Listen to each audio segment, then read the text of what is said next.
UT Southwestern.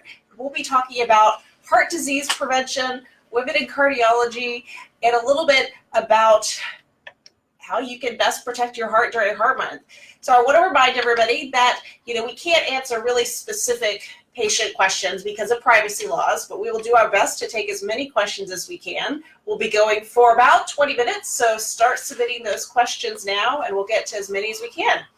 But go ahead and get started. So thank you, ladies, for joining us. Thanks for having us. Should be a really great conversation. So I want to, Dr. Hart, I want to start with you with, heart disease prevention. What are some common symptoms of heart disease? Sure. I think there are lots of different types of heart disease to start. There's coronary artery disease, which is blockage basically in the heart arteries that could lead to things like heart failure, having a heart attack, or myocardial infarction. And then in the broader sense, risk factors for developing heart failure and coronary artery disease, things that may go without symptoms for a really long time until you end up with a heart attack, a stroke, or heart failure, such as hypertension. So lots of different symptoms. Women in particular can present differently than men with regards to potentially myocardial infarction or heart attack. But some symptoms, in particular for heart failure, patients may notice more shortness of breath with activity, lower extremity swelling, more short of breath when they're sleeping, using more pillows to sleep. We'll talk a little bit more about how women may present with heart attack symptoms, but classic symptoms we think about are chest pain or pressure. Oftentimes we have to ask patients specifically, are you having a pain? They'll say, no, I'm not having pain, but you ask them, they have a chest pressure or a tightness across their chest. So we consider that when we ask chest pain in the realm of chest pressure, basically.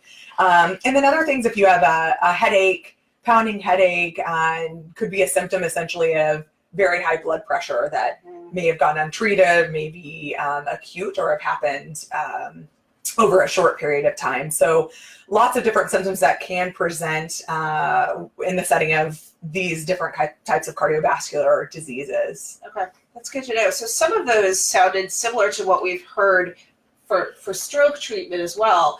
And Dr. Lewis, I want to find out, because Marianne beforehand asked a question. She wanted to see, how does prevention of heart disease differ from stroke prevention, and what role does cardiology play in that? That's a really good question, Marianne. I think that when you think about the pathophysiology behind what a stroke is and what a heart attack is, they're quite similar because it all involves the cardiovascular system, the arteries that lead to the heart and the brain, respectively. So the American Heart Association, the American Stroke Association, they work closely together. Mm-hmm. And so when you think about what exactly a heart attack is, it's basically you have a blockage of blood flow in the artery that's supplying the heart muscle.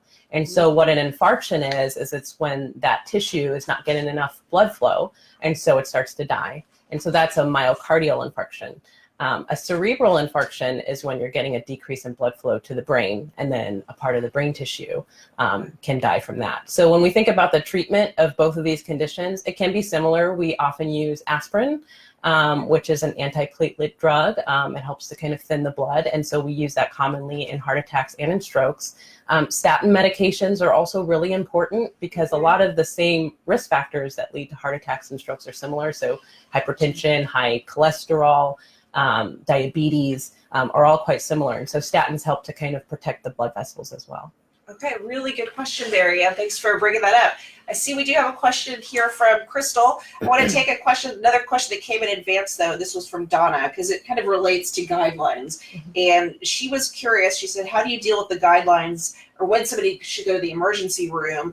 And also, could somebody use an Apple Watch or some other device to tell if they're having a heart issue?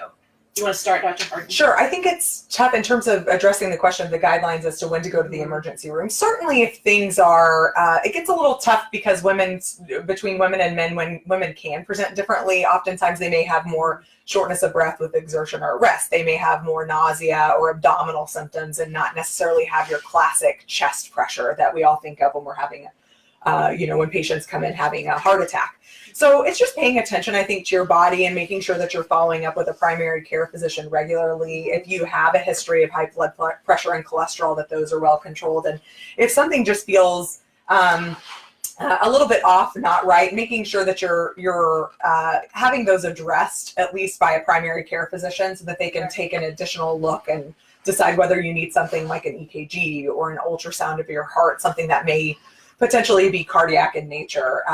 In terms of when to go to the emergency room, certainly if you're suddenly very short of breath, if you're quite short of breath with minimal exertion, if you're having significant chest pressure, if you're passing out, things of that sort of kind of pretty clear reasons to go to the emergency room.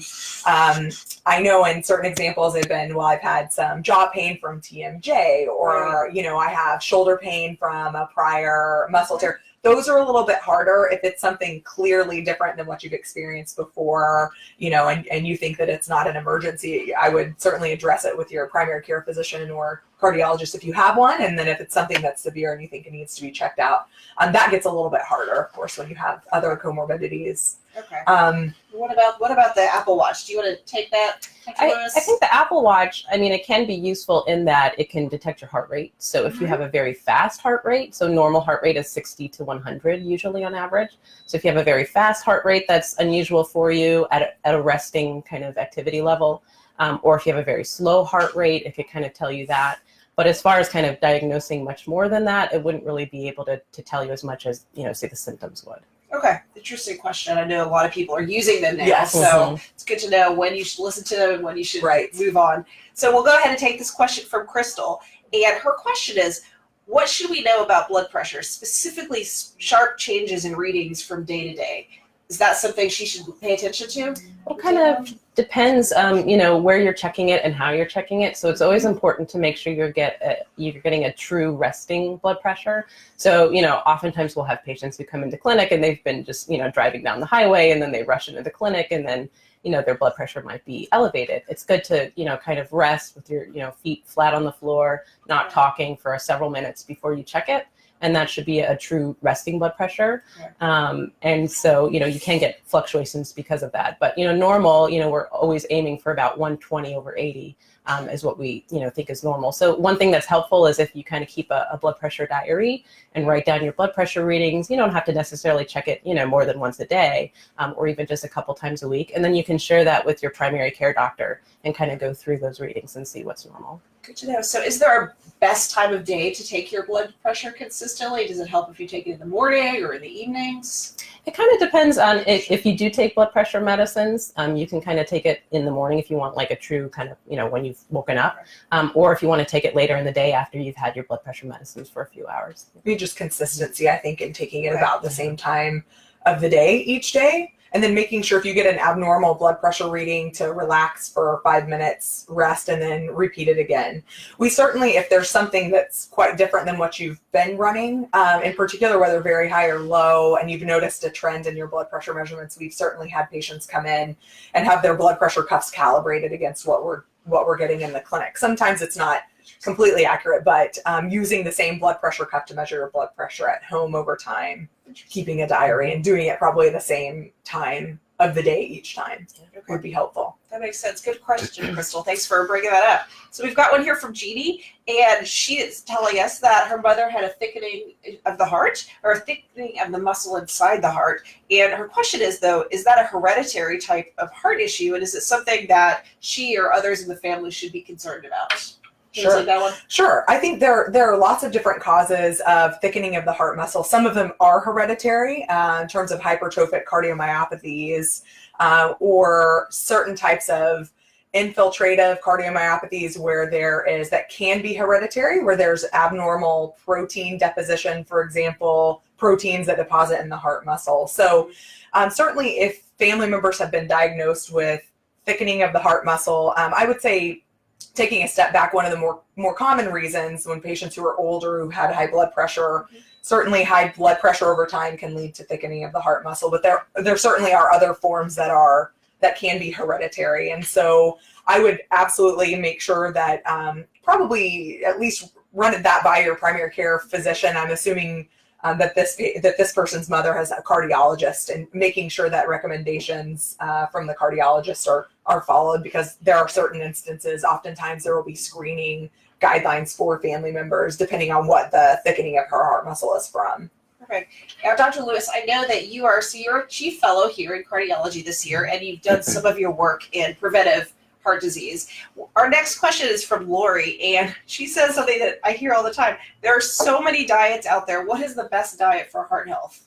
Well, I think, there's a lot of data, and I know that there's a lot of fad diets out there as well. I think overall the Mediterranean diet, I think overall we found that that's pretty healthy, good fats, healthy oils, things like that. I think that, there's some data on plant-based diets if you're interested in that. But I think like kind of more healthy meats like fish, chicken, things like that. And avoiding red meat is usually what we kind of recommend. So there isn't anything specifically, but a DASH diet, so something low in sodium, especially if you have hypertension, and then the Mediterranean diet are definitely recommended. Okay, they sound really good. Yes. I think everybody would want to eat those. That's right. So I mentioned that you are Chief Fellow. Dr. Harden, I know a couple years ago you were Chief Fellow as part of our program here. What did you enjoy most about studying at UT Southwestern? I think for me, I've been at a lot of different institutions, and what specifically I like a lot about UT Southwestern is just the people here and mentorship. I think when it comes to training in medicine, mentorship can't really be underestimated. And so that's people, your attendings, people who are training you, really investing in you as both a person and as a clinician. And so that's probably what I've liked the most about UT. Yeah, so what about you, Dr. Harden? I would absolutely have to second that. I have also been to a couple of different institutions, but went to medical school here. So even as a medical student, this place is very unique in terms of the people that you're really getting exposed to. And I will say, even our current program director, I was my mentor in medical school, and I kept in touch with him over the years. And when I kind of graduated basically from the program, I was able to get up and give a speech for him and really just thank him for everything he's done. But that's how invested some of the physicians here are in educating people. This was just a lowly medical student at the time, and kept in touch with him over the years and has really been invested in my career. And I attribute everywhere I've gotten today to the mentorship that I've had, even starting in medical school and absolutely through cardiology fellowship and heart failure fellowship here at UT Southwestern. So the people really set UT Southwestern apart. Other places are fantastic too, but people here are absolutely amazing. So good to know. So just to clarify for our viewers, so you go to medical school and then you complete a residency and then you complete additional fellowships, correct? Right. Okay, and then you can join faculty? Yes, there are fellowships, general fellowships. There are some sub-fellowships, but that's exactly right. A lot of people too wonder what's the difference between an internship and a residency. The way I think about it, internship is your first year of residency, so you get distinguished as being in your first year of training in particular. But medical school, intern year, finishing your residency, general fellowship, and then maybe some subspecialties. There are many within cardiology. Yeah, so Dr. Lewis, you're about to do a subspecialty fellowship? Yeah, I'm going to be doing, and so general cardiology, we kind of just, get a little bit of exposure to everything. But then if you want to do more subspecialty training, you're just kind of dedicating your time to that. So I'm going to be doing an advanced echocardiography fellowship, so cardiac imaging or heart ultrasound, starting in July, and that's a 1-year training program. But a lot of my colleagues are, doing other things like interventional, where they go and do heart catheterizations and stents, or electrophysiology, do pacemakers, or like Dr. Harden, and do advanced heart failure. Interesting. Well, very well. We're certainly glad to have both of you here. So I know we've got a lot more questions coming in, and thank you for the question about our education program, though. That was really great. Ellen asked, is there any correlation between heartburn and any heart issues? Is that something? Yeah. Do you want to take that, Dr. Harden? Yeah, maybe we can both comment on our experience. That's a great question. There are certainly heartburn. We've certainly seen patients who've had heartburn present with heart attacks, essentially. That's a tough one because a lot of people have heartburn. So you just, once again, kind of knowing your body. Did you eat something spicy beforehand? Is it getting better if you take your antacid heartburn medication? Is it severe in the different in quality and in nature? But certainly there are some cardiac conditions that can be manifest with the symptoms of heartburn. Anything in addition to that? No, I think so. I mean, I think if you have like a typical acid reflux heartburn pattern, or something feels different from that, I mean, it's always better to be Okay. safe than sorry and get Yeah. it checked out if you're not sure. Okay, we've got a couple more questions we're going to go through. Here's one from Tony. If you have high blood pressure but live a healthy lifestyle, can you ever go off high blood pressure medicine, or is the risk for heart disease too high? I think it kind of depends on what your blood pressure is running. So if you have made adjustments to your diet as far as your salt intake, or maybe lost weight if you needed to, or are exercising regularly, and your blood pressure readings are normal on your medications, it's worth talking to your doctor about and maybe seeing about tapering, maybe decreasing the dose to begin with, and then seeing how you would do. So Okay. it's a possibility. Okay, good question, Tony. And we've got one here from Joaquin. How can I improve my HDL? He wants to make his HDL higher. What are some options there? That's a great question. Sometimes a lot of that has to do, some of it's genetic, and you have a genetically low HDL, and a lot of the medications that we've seen that raise HDL don't necessarily have the same outcomes as lowering HDL. There are certain medications that you can talk with your primary care physician and your cardiologist about, but that's a little bit, like I said, medications that we know can raise HDL don't necessarily have the same cardiovascular protective benefits as statin medications that can lower your LDL. Any more comments about that? Anything? Yeah, I think it's a little bit trickier to target HDL, especially with medications, because most medications focus on targeting LDL, which is the bad cholesterol, and Yes. lowering that. Diet can have an effect, though, I think, as well on HDL. So certain foods can help with that. Yeah. We know that lower HDL is a worse, certainly a risk factor for coronary disease. Higher HDL tends to be better. So HDL general. good and LDL bad. Right. Okay, HDL good, LDL bad. Right. Okay, got it. All right, so we have one other question here, and going back to the training program we have here, and it's about kind of our relationship with Parkland. Do you all interact with patients at Parkland? Do you spend Yes. time over there? And is that a benefit to the program here? I think it's one of our biggest strengths, actually, because we have UT Southwestern, the Clements University Hospital, we have Parkland, and we also have the VA. I think our experience at Parkland, which is a really large community hospital, it's very huge, and we serve a huge population here in Dallas County. We serve a lot of patients who have insurance issues, and we provide them with equitable care. So I think it's been a great experience. We rotate both through the cardiology inpatient service when patients come in with heart attack or heart failure. We also work with patients in the clinic as well. And I've found it to be really beneficial. We address a lot of health disparities, which is also a passion of mine as well. So I've found it a really big asset in our training. Wonderful. Do you want to add anything? Yeah, I completely agree. It's a very unique experience with a unique patient population. And certainly we see, there's a lot of heart disease, a lot of patients with significant heart problems that go to Parkland. So we spend a large majority of our time actually at Parkland during our first year of training. A little bit less our second year of training, and then just kind of depends on where you're focusing during your research year. That's partially clinical in our third year of training. But even as during heart failure fellowship, we have a heart failure clinic at Parkland, and I would say a significant proportion of physicians who are at UT Southwestern also go to Parkland and see patients there. So it's a great institution. I think the new facility is amazing, and we love taking care of our Parkland patients. Awesome. So I did have a couple more questions, and I know we're right at time, but I wanted to find out, because you mentioned health disparities and some of the research you're doing, Dr. Lewis. And I know one of the things you're looking at is improving diversity among trainees in cardiology. And I'm wondering, why is that important, that there be a diverse group of cardiologists? Yeah. I think, the whole term of diversity is really popular these days. I think it's kind of maybe even started in Hollywood, and it's kind of, trickled down to so many different types of professions. I think diversity is important because, when you have people from different experiences, different backgrounds, coming together and problem solving together, you're going to get so many different innovative perspectives that way.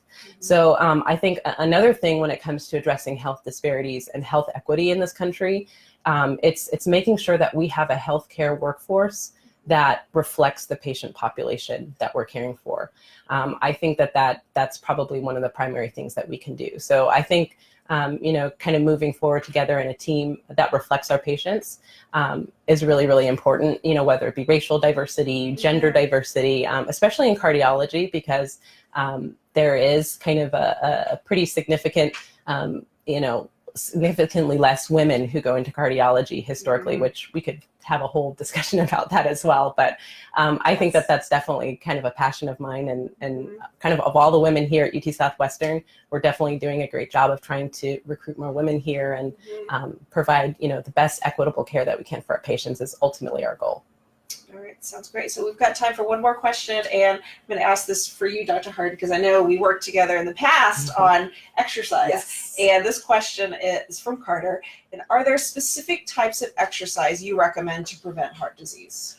I think getting in a mixture really of developing your muscles, so keeping your muscles healthy, of weightlifting and exercise, cardio training, essentially. So it's good for cardiovascular health. Certainly, exercise tends to stave off some forms of heart disease and heart failure. So the guidelines in general are 30 to 60 minutes of, cardiovascular exercise, probably upwards of 5 days a week. So getting in, I think, a good healthy mix of strength training and cardio training. In particular, I think it just however you want to do that, whatever best suits you if you have limitations from joint pain, et cetera. But interval training, I think, is actually it's not only popular these days, but it's easy to take a group class where you're working out with other patients, certain populations that fit your style, and you get a mix of cardiovascular cardio training and strength training. All right. Well, thank you very much. Thank you. We're all out of time. Afraid we're going to have to wrap up for today. We're actually a couple minutes over. I want to thank everybody for participating and asking these questions. The chat will be archived. It'll be here on Facebook, and it'll also be on our YouTube channel later this afternoon. And as soon as it's posted there, we'll share the link so that you can share it with your friends and family and loved ones who may also be interested in this topic. Mainly, before I sign off, I want to say thank you to Dr. Harden and Dr. Lewis for joining us. Your expertise was invaluable, and we appreciate it. Thank you. Great. Have a great afternoon. Thank you.